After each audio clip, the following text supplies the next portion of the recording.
Hello students, today I'm going to give you a brief demonstration on how the linear regression function works on the Desmos graphing calculator.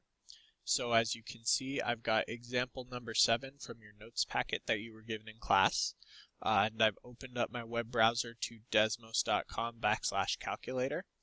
So the first thing that I want to do is get this graphing data into my calculator. So in order to do that, I click Add Item. And I want to enter that in the form of a table. Got x1 and y1 right here.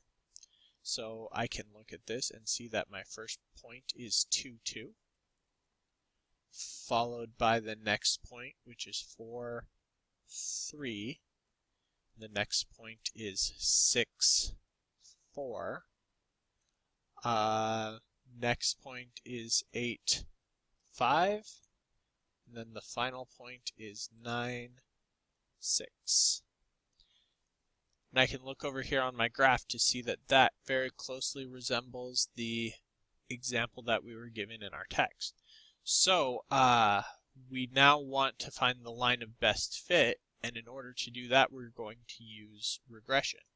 So my normal form of a line is y equals mx plus b.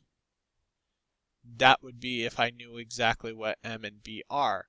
So what I want to do is take that and tell it that I'm going to be using y1 for y.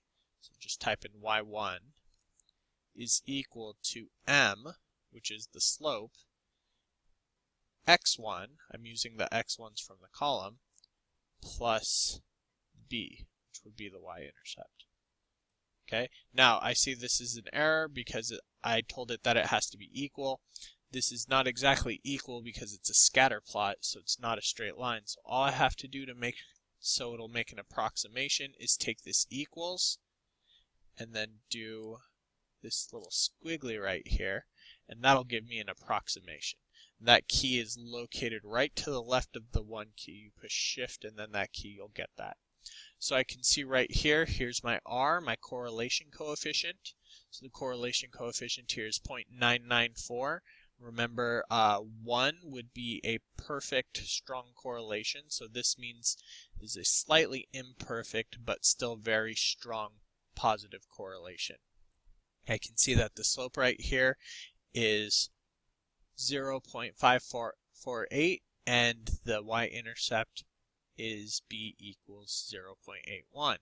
So my best fit line would be y equals 0.55, rounding to the nearest hundredth, x plus 0.82.